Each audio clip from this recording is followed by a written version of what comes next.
So Yeah, you have to have that balance, that how much of debt is healthy for me, right. right? Your debt should never be more than Once 40. you mentioned about the security aspect, so I Mhm. could just relate it to the Maslow's pyramid of needs. And That the impact of our emotions is twofold. One is that how our emotions play a major role in our decisions which we take in life, and especially with money. So that's a one way impact.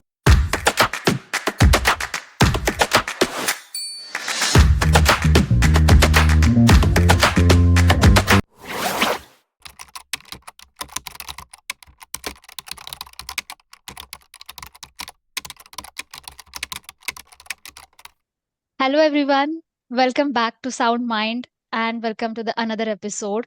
Today we have a very special guest, Miss Sharmila Puranik. She is a COO and has expertise in finance, operations, technology, and one more additional thing that I would like to mention here. Apart from her corporate experience, she is a key person associated with a non-profit organization, Luminary Pathways, which focuses on overall well-being, aligning their motive with mind, health, finance, and spiritual well-being. So let's welcome our guest. Um, Welcome, Sharmila ma'am. Thank you so much for joining. Thank you so much, Shivani, for having me here. Very excited to talk to you and have a wonderful discussion ahead. uh, Money and finance. These are the things that, are mostly emotional. Most of the people feel that they are materialistic, but what I feel and what I believe is that they can have a major impact in our well-being. So how much impact do you think that finance and money stress affects well-being, since you have mentored a lot of people on personal finance also, so looking from that point of view. Absolutely, I agree with you. And the impact of our emotions is twofold. One is that how our emotions play a major role in our decisions which we take in life, and especially with money. So that's a one way impact, right? What kind of spender I am? Do I do emotional spending? Am I scared of lot of things, and which impacts my decision making in terms of accepting opportunities, declining them, or taking major risks. So all of these personality aspects do impact our money decisions. And the other way around, the inflow or outflow of money also impacts our psyche. Meaning that if there is abundance, we have a sense of security. We feel that calm. We are not constantly anxious that, okay, what do I do if you are living paycheck to paycheck? And if there is a scarcity, then obviously it, brings us to anxiety. If there is more debt, then we are constantly under stress. So it makes a two-way street, right? First is how you are balancing your emotions so Right. that you are able to make the right decisions. And second, how your money is impacting your life vis-a-vis. So I think it's very important, and we have to be extremely mindful while engaging into activities and thinking about what we are and what is the Hmm. best decision for us. Just a counter question with it, since you mentioned that uh, debt can cause a more stress, and what we call it as calculated risk taking, while we talk about financial aspects and money. So how do we balance that? So when we talk about debt, right, because you started with debt, so debt is a very useful tool. But when we talk about debt, consider debt as a double-edged sword. It can also hurt you. So Yeah. you have to have that balance, that how much of debt is healthy for me, Right. right? Your debt should never be more than 40% of your income. Even 40% is very high. Okay. If you are not able to contain it beyond that percentage, it means that you are risking your ability to save more, to have a more well-being life for yourselves. So consider debt as something which will provide you the leverage that if I don't have money today to spend on X, it definitely gives me that leverage, that gives me that power to have that thing today. Hmm. But is that thing that important? What kind of impact it is making on my life and my psyche? So let's say I want iPhone 17, but Okay. is it really important for me to take it on an EMI? Can I live with the lower version of iPhone for another couple of years? Hmm. So Hmm. what aspect is making that decision drive? Am I only buying 17 because everybody is talking about it? Or do I really need a new version of iPhone? So thought process like this will enable you to justify your debt decision. you know Hmm. that Hmm. is where your calculation comes into the process, because calculated risk is something which comes from the aspect that what is your need and how much are you able to cover up for that need. Hmm. Do you have the capacity to cover? Hmm. Like, let's say I want to live in a mansion or a mahal, right? But do I have a capacity to do that? And also, do I really need to live in a mansion? Hmm. So these things are very important when you think about debt. Hmm. Hmm. Quite an interesting and really important insight that you mentioned. The need and the want is something which I'm taking from what you mentioned. Like, do we actually need it or do we want it just for the Absolutely. sake? And you mentioned about the security aspect, so I Mm. could just relate it to the Maslow's pyramid of needs that we study.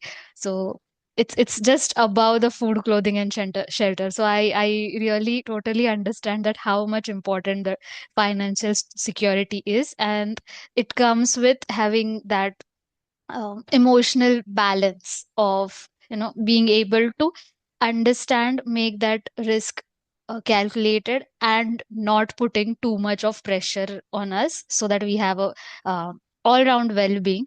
So that makes so much of sense to me now. The luminary pathways vision that has been mentioned, when I was reading the profile, I was just thinking, how is the mind, health, finance, and spiritual well-being, so different aspects of life, are being merged and worked upon in luminary pathways.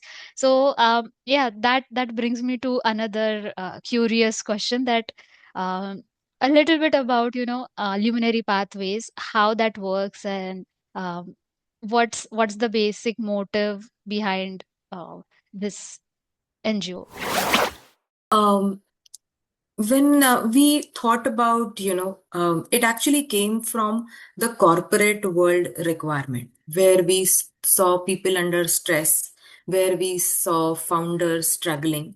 And these were all exceptional men and women, very well educated, coming from different backgrounds.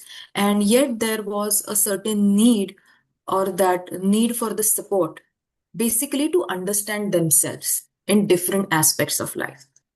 That struggle and that gap was there. And despite everything, right, despite the designation, the finances, the family, the friend, when you see that one is still not at peace, that troubles you. So the idea was that how to bring upon more peace to each and every individual, whether they are in corporates, whether they are in business, or whether they are retired, or whether they are even kids. But how do we come up with a system which lets us grow, but is not pressurizing us, not stressing us out, and making us not live the real life?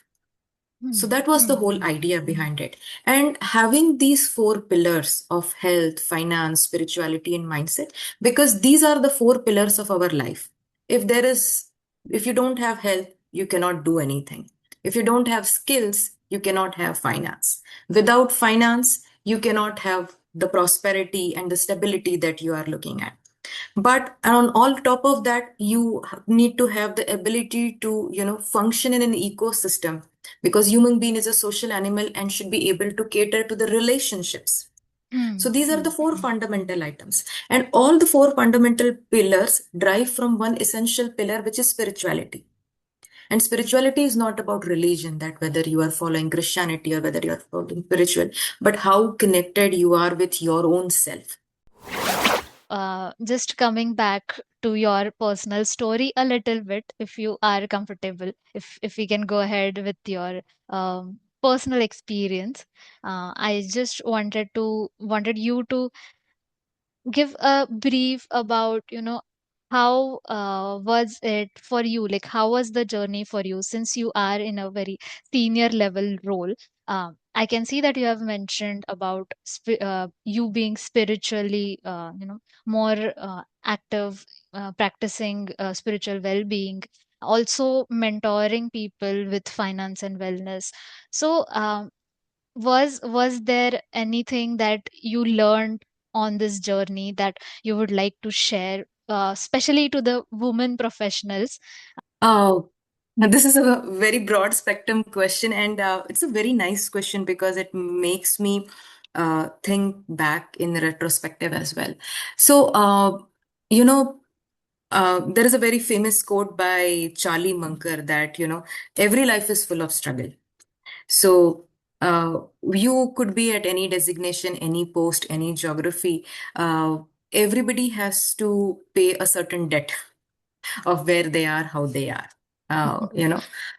In a way, similar to everybody, my life is also full of ups and downs. And I struggled and failed and learned my lesson. And I'm soldiering through, is in a nutshell my story. What happened around this time, and especially during the time of COVID, as I moved into the senior roles, I started talking with a lot of people in the teams, in the company, and even in my friend circle and around. And the main goal was also to help women leaders, right? Why are we not able to move as fast as possible? What are our challenges in terms of the family setup, the cultural setup, the support that we have for our child care? Because those are also few things. Then some of the things is that how office politics impact women, how their health impacts, because when they are in prime, they might also be in the childbearing age, True. so those are kind of the decisions wherein you need some support and help. So I started talking with people. Then when COVID came, people really went into their shell and started thinking that, am I on the right path? Is this the right career to me? you know Hmm. Hmm. Hmm. have I come along too far, or is there a still long way for me to go? So these kind of questions started coming around in those times, and I started talking to a lot of fellow people, and sort of, some of our discussions were helpful to them, which came as a feedback that, the conversation we had the other day, we were on the phone, but it was very helpful to make that decision, or now I feel better. Specifically, I want to mention that how can a female employee or a female professional uh, help herself to, balance with not letting affect her professional life to her personal, and not bringing up her personal things to, in a professional environment. This is a very common scenario Right. where we have to make a choice. Uh, what I typically, kind of remind people that this choice is not forever, right? If you choose a project, Hmm. that is not a lifelong project, right? It is going to end for a while. Right. Or if you choose to take a break for your child's education, that is also not forever.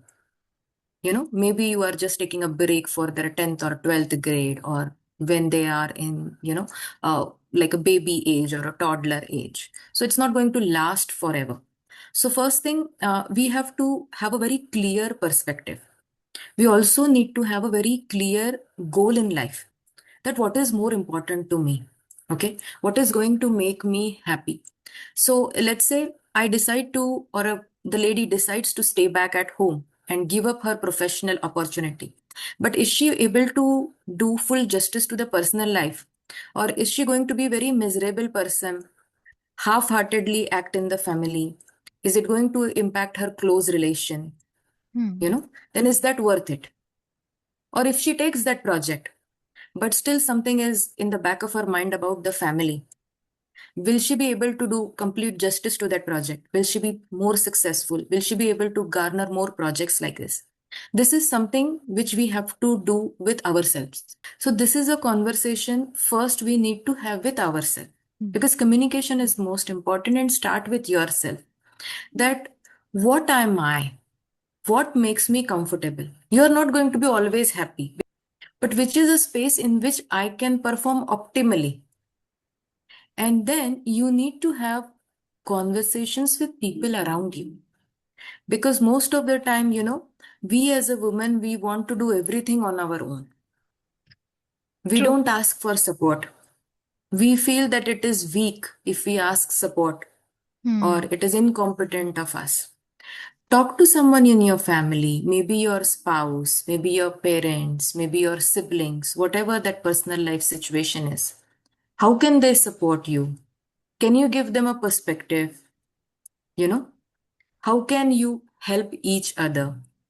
Maybe they will come up with an alternative solution for that personal problem. You might find some solution within a family. Or, and also you can have a conversation at workplace. Many a times we are hesitant to ask opportunities to our bosses or the management, or have a word with our colleagues or even our juniors. Hmm. But these are the people, they are also people, right? And everybody has their heart in the right place. If we have that right communication with them, that is this opportunity will be available next time. How well can I support this opportunity?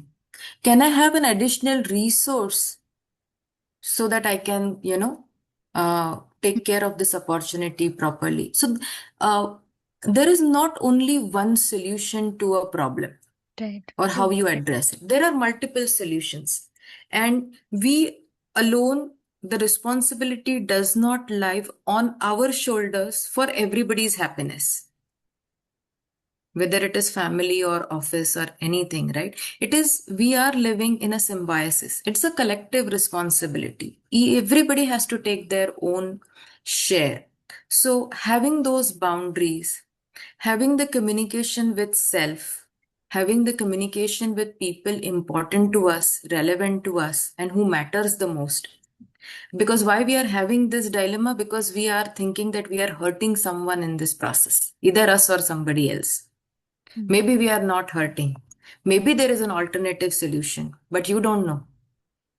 And it might come when you have that conversation. And if there is no possibility of having that conversation, if somebody is that adamant that it is only my way, then you need to rethink that, is this relationship or is this project serving me or not?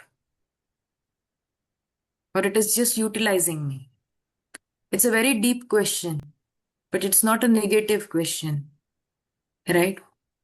Is this friendship hurting me, or is it really, enhancing my life? So those are very deep questions. But, and what happens is that we live one day to next day. Today I completed this task, tomorrow I have a alarm and I have to get up and do those tasks. But somewhere down the line, you have to pause and between those tasks, create that space and have that communication. I'm going to take a break. I'm going to take a pause and I'm going to see what my options are. Do I need to give up both? Do I give either or? Or why balance? Why not do both? More and more. Why less and less? Why choose? You know, we are people who believe in the abundance of nature. And when everything is in abundant, why are we thinking about balance? Why are we thinking about making choices? Maybe everything belongs to us. It's just that we have not thought about it. Hmm. So think about it. Yeah, that was a kind of eye opener. So, just out of curiosity, I got this question. I mean, just a casual question. Have you cried in your office? Like, have you had such experience, emotional experience? Um, I would not remember if I cried in the office space. I think I do not. But yes, I have cried. And why not? I think it's good to cry it out and let those emotions out of you. Because many a times, we try to become robots that I don't feel pain. I don't feel this.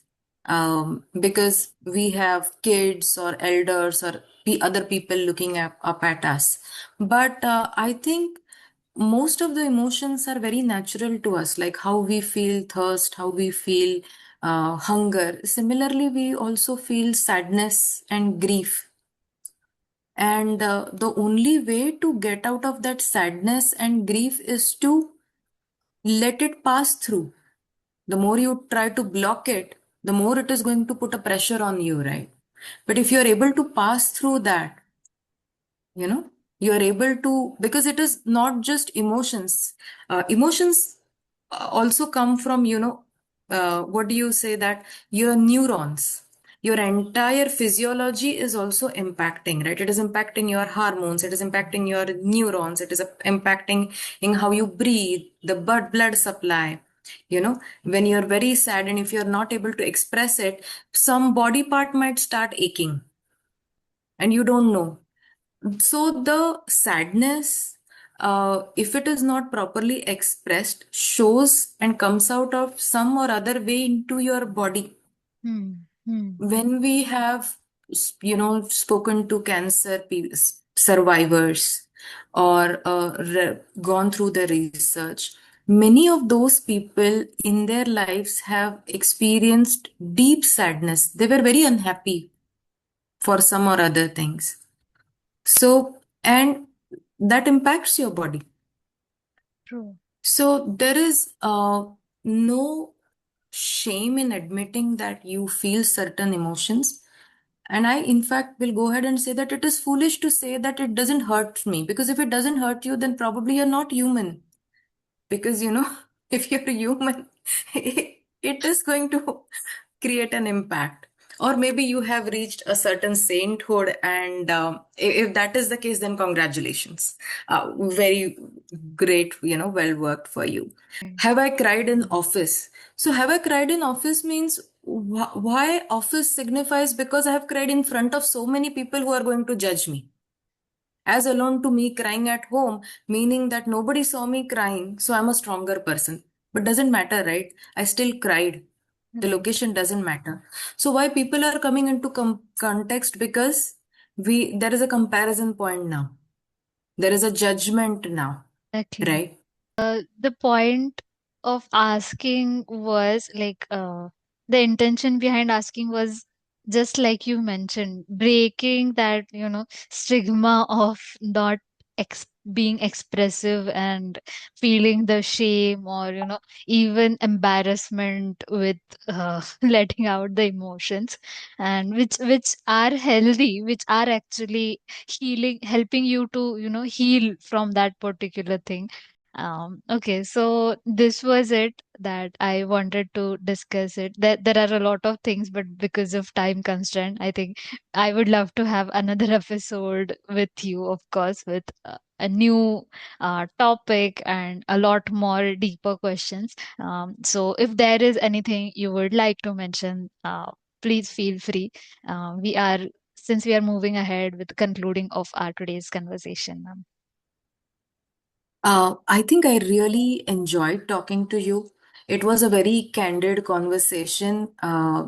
So it felt very nice to me also to have a comfortable discussion. So thank you so much, for being a patient listener. And in conclusion, I would say that we all are here to find the meaning to our life. you Absolutely. know uh, it's not just happiness or growth or money.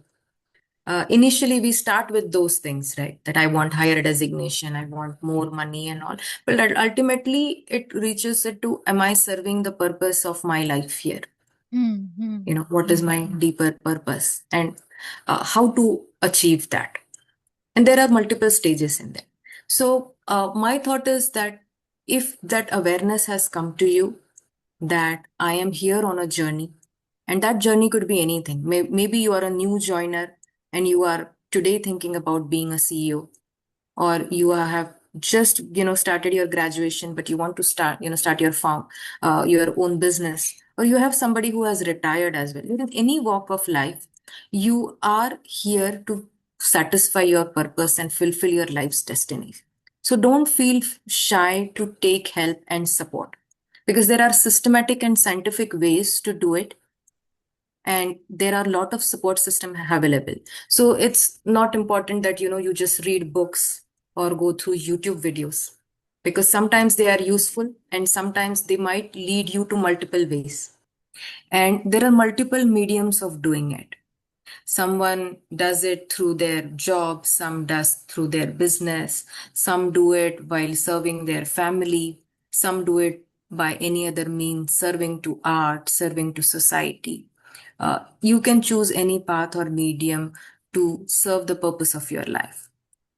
But in any stage of your life, whether you are starting out in your career, you're just starting a new job, or you are just starting out your new business, or you are just studying, or even if you are retired, you feel that I need any help in finding my purpose, leveling up, or I would like to have a life of my dream, it is always possible. You are never too late, right? And you're never too early also to start. That, okay, oh, I've just started graduation, why should I also think about it? Or I just got married, there is a life ahead. But no, you're never too early. Or even if you have retired, and if there has been 10 years that you have been retired, you can still, if you're searching for that purpose, meaning, and you're still needing to have that life that you always wanted to, it is possible, and there is scientific methods to get to it, and we all are here to help you. So if that is a need, and if you think that we can help you and make that difference, so just feel free to approach and ask for that help. It's just a ask away. And good luck with your podcast, and I know you are also engaged in multiple other ventures, so my best wishes to you for that. And to all our viewers, I wish you all upon peace, happiness, stay happy and healthy, and we'll meet and talk again soon whenever our paths cross.